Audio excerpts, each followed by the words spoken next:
यरूशलेम एक ऐसा शहर जिसकी फिजा हमेशा से इंसान के दिल में एक अजीब बेचैनी, एक अजीब अट्रैक्शन पैदा होती है। और आज इन्हीं फिजाओं में एक सवाल सर्कुलेट कर रहा है। कैसा सवाल जो ना सिर्फ दीवारों से टकरा रहा है बल्कि दिल में उतरता जा रहा है। क्या तीसरी इबादतगाह की तामीर जेर जमीन शुरू हो चुकी है? ये बात कभी मजहबी हलकों से निकलती है, कभी सियासी तज्जियों में शामिल होती है और कभी सोशल मीडिया की एक खामोश थरथराहट बनकर पूरी दुनिया में फैल जाती है। इसलिए बात को समझने के लिए हमें तारीख, अकीदा, सियासत और हालिया बयानात को एक साथ देखना पड़ेगा।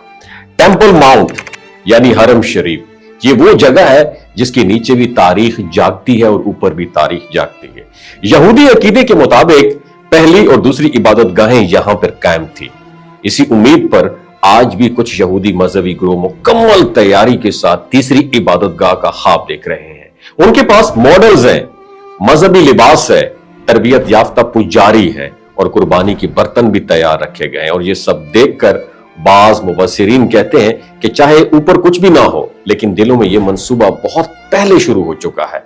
फिर सवाल उठता है कि अगर सतह जमीन पर तामीर मुमकिन नहीं तो क्या ये काम ज़ेर जमीन शुरू हो चुका है? क्योंकि पुराने यरूशलेम के नीचे सुरंगों, खुदाइयों और आसार कदीमा के रास्तों का एक ऐसा जाल मौजूद है जो दुनिया में और कहीं भी नहीं है। जब भी कोई नई सुरंग खुलती है, जब भी किसी मुकाम पर डिगिंग, खुदाई शुरू होती है, एक नई अफवाह जन्म लेती है कि शायद हैकल सुलेमानी की इब्तिदाई बुनियादें तैयार की जा रही हैं। कुछ लोग इसे अफसाना समझते हैं, कुछ इसे मुस्तकबिल की बहुत बड़ी तब्दीली का आगाज और कुछ उसे मजहबी प्रेडिक्शन की तकमील के साथ जोड़ देते हैं। इसी दौरान इसराइली वजीर आजम नेतन्याहू के ताजा तरीन टीवी बयानात ने बहस को दोबारा भड़का दिया। उन्होंने बार बार कहा कि टेंपल माउंट की हैसियत बदली नहीं जाएगी और ना ही हुकूमत इस हवाले से कोई कदम उठाएगी। इनके बकौल सख्त गीर वज़रा को भी इस मकाम के बारे में कोई अमल करने से पहले उनकी इजाजत लेना होगी। और यह बयान दरअसल बढ़ती हुई कशीदगी को कम करने के लिए दिया गया था, लेकिन हकीकत यह है इसने इजराइल के अंदरूनी इख्तलाफात को मजीद वाज़े कर दिया।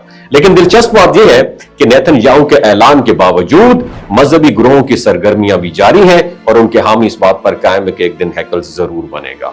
इनके दावे और तैयारियों की वजह से कई हलकों में यह तासुर मजबूत होता जा रहा है कि यह सब दारुल हुकूमत के दिल में एक बहुत बड़ी तब्दीली का पेश खेमा है। और इसी तासुर का एक और पहलू आलम इस्लाम में मजीद बेचैनी पैदा करता है और यह खौफ कि ये सरगर्मियां बिलाखिर मस्जिद अक्सा की जगह पर असरअंदाज होने के लिए है।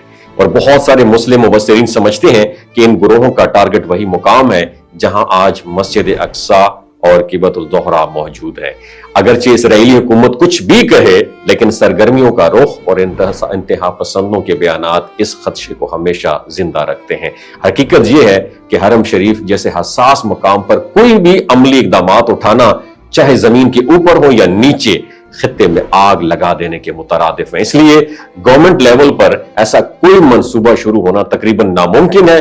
लेकिन दूसरी हकीकत यह है कि तीसरी इबादतगाह का ख्वाब देखने वाले आज पहले से ज्यादा मुनज़्ज़म, पुरअज़म और ताकतवर हो चुके हैं। और यही वजह है कि हर खुदाई, हर सुरंग, हर खबर और हर सियासी बयान एक नए खदशे को जन्म देता है। यरूशलेम की जमीन ने हजारों साल की तहरीकें भी देखी हैं। शायद आने वाला वक्त ज्यादा वाज़े करेगा कि ये सब सिर्फ अफवाहें हैं या किसी बड़े खाके का इब्तिदाई हिस्सा। लेकिन आज जो सवाल दुनिया भर में गूंज रहा है वो अब अपनी जगह पर कायम है। क्या यरूशलेम की जमीन के नीचे कोई ऐसा अमल जारी है जो तारीख बदल सकता है? वक्त फैसला करेगा। फिलहाल डिबेट खत्म नहीं हुई। आपकी क्या राय है? नीचे कमेंट सेक्शन में जरूर बताइएगा।